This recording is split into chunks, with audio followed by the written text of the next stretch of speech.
Hello सामीन و नाजरीन, सलाम टू ऑल ऑफ यू। कैसे हैं आप लोग? उम्मीद है ज़िंदगी के मामलात से वाबस्ता मसाइल पर गौर व खौज जारी होगा। आज जिस मौजू पर बात होने जा रही है वो अहले पाकिस्तान के लिए खसूसन और पूरी दुनिया में जो लोग मज़हब के नाम पर सियासत या हुकूमतें कर रहे हैं उनके लिए बतौर ख़ास अहमियत का हामिल है। मज़हब के हवाले से जहाँ जहाँ भी दुनिया में हुकूमतें कायम हैं, देखा ये जा रहा है कि वहाँ के अवाम निहायत बेचैनी के अंदर हैं और इंसानी हकूक़ के हवाले से काफ़ी मसाइल वहाँ पैदा होते जा रहे हैं। बतौर ख़ास अरब इसराइल तनाज़े को मजहबी उन्वान देकर हर तरह का जुल्म व सितम जैसे रवा रखा जा रहा है, सारी दुनिया के मोतदिल मिजाज लोग इस हवाले से बहुत ही परेशान हैं और इस मसले का इंसानी हल तलाश करने की कोशिश कर रहे हैं, लेकिन हल है जो कि नहीं मिल रहा। वतन अजीज़ में भी बहुत सारी मजहबी जमातें सियासत में मुतहर्रिक हैं और हर इलेक्शन में नाकाम होने के बावजूद उनके जोश और जज्बे में कोई कमी वाक़ई नहीं हो रही। इस सिलसिले में आज हम बात करके देखते हैं कि इसका कोई हल है भी या नहीं। लिहाजा आज हमारा उन्वान है पाकिस्तानी सियासत में मजहबी जमातों की नाकामी। पाकिस्तान इन मुस्लिम ममालिक में से है जहां अवाम इस्लाम पसंद और जमहूरियत पसंद है। सिर्फ जमहूरियत पसंद ही नहीं बल्कि इसके लिए मुसलसल जिद्दोजहद भी कर रहे हैं। यहाँ कई दफ़ा जमहूरियत की गाड़ी को हादसा पेश आ चुका और कई दफ़ा इनकलाबात के लिए भी कोशिशें होती रहीं, लेकिन अवाम की गालिब अक्सरियत की तरफ से हर दफ़ा गैर जमहूरी निज़ाम को शदीद मज़ाहमत का सामना करना पड़ा।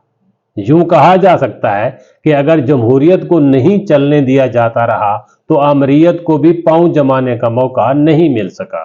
ये छुपन छुपाई का खेल काफ़ी अरसे से जारी है और उम्मीद है जारी रहेगा, इसलिए कि मुसलमानों की तारीख में जमहूरी इदारे वजूद में ही नहीं आ सके और ना ही इंतकाल इक़्तिदार की कोई पुरअमन रिवायत बन सकी। आज हम जिस मसले पर बात करना चाहते हैं वो एक ऐसा मसला है जिसका हल भी कहीं नजर नहीं आ रहा। हल इसलिए नहीं मिल रहा कि जिनका ये मसला है उनके नज़दीक ये मसला ही नहीं है।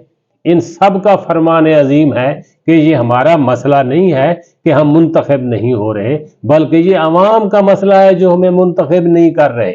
इन सब के नज़दीक अवाम को अभी तक खबर ही नहीं है कि वो हमें मुंतखब ना करके खसारे में जा रहे हैं। लिहाजा इनको शऊर दिया जाए, ना कि हमारे में किसी तब्दीली या कोशिश की तवक्को की जाए। कई दफ़ा मजहबी जमातों के बड़ों से बात हुई कि आप अपने बयानिए में कुछ तब्दीलियां ले आए, क्योंकि अवाम आपके बयानी और मंशूर को समझ ही नहीं रहे और वो आपके निज़ाम फ़िक्र की मुमकिना अमली शक्ल से खौफजदा भी हैं। जवाब में वो कहते हैं कि हमारा मंशूर तो कुरान और सुन्नत है, भला इसमें हम क्या तब्दीली ले आए, लिहाजा आप हमें बदलने की बजाय अपने आप को बदलें, नहीं तो रोज़े क़यामत जवाबदेही के लिए तैयार रहें।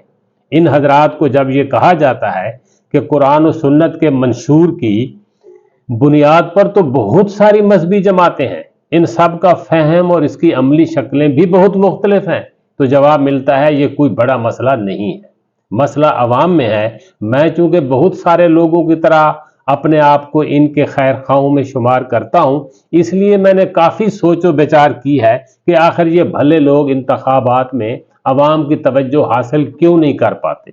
इसकी एक वजह तो ये नज़र आती है कि ये लोग हाल की बजाय माजी में रहते हैं, जबकि सियासत तो उन्वान ही हाल और मुस्तकबिल का है।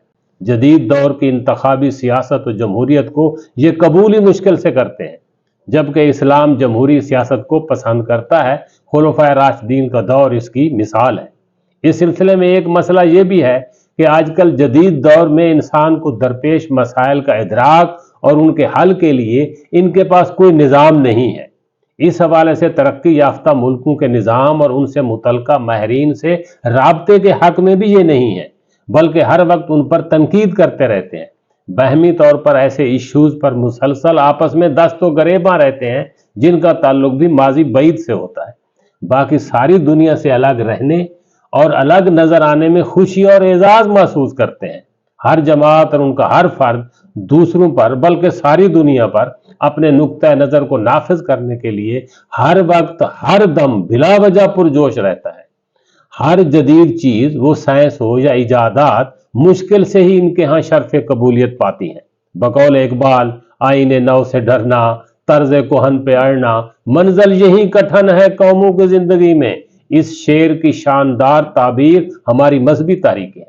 سیاست کرتے وقت لوگوں کے مسائل کو ایڈریس نہیں کرتے، بلکہ یوں مخاطب ہوتے ہیں کہ اسلام ہی تمہارے مسائل کا حل ہے اور ہم ہی اسلام ہیں۔ وطن عزیز میں تقریباً سارے لوگ ہی مسلمان ہیں اور آئین بھی اسلامی بنیادوں پر قائم ہے، لیکن مذہبی جماعتوں اور ان کے کارکن، ان کا رویہ اور خیالات اپنی حکومت کے بارے میں وہی ہوتا ہے جیسے تقسیم ہند سے پہلے غیر ملکی حکومت کے بارے میں ہوتا تھا۔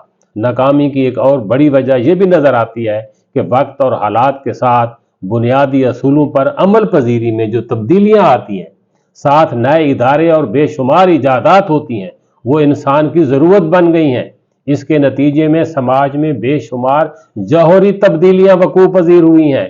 ہمارا مذہبی سکول آف تھاٹ ہمیشہ ان کو مسترد کرتا آیا ہے۔ دلچسپ بات یہ ہے کہ خاموشی کے ساتھ پھر ان سب چیزوں کو اپنا بھی لیتا ہے۔ دنیا اس وقت جس یونی پولر نظام کی طرف جا رہی ہے، یہ سکول آف تھاٹ اس کا حصہ بننے کی بجائے مزاحمت کو ترجیح دے رہا ہے، اور اس مزاحمتی میدان میں جن ہتھیاروں کی ضرورت ہے وہ بھی انہی سے مانگ رہا ہے۔ پاکستان کے تینوں اطراف میں تقریباً مذہبی لوگوں کی حکومتیں قائم ہیں۔ وہاں عوام کی حالت زار دیکھ کر یقیناً لوگ کہتے تو ہوں گے، یا اللہ ہمارے حال پر رحم فرمانا۔ اب دیکھتے ہیں کہ خدا کس کے حال پر رحم کرتا ہے۔ اللہ نے کے بعد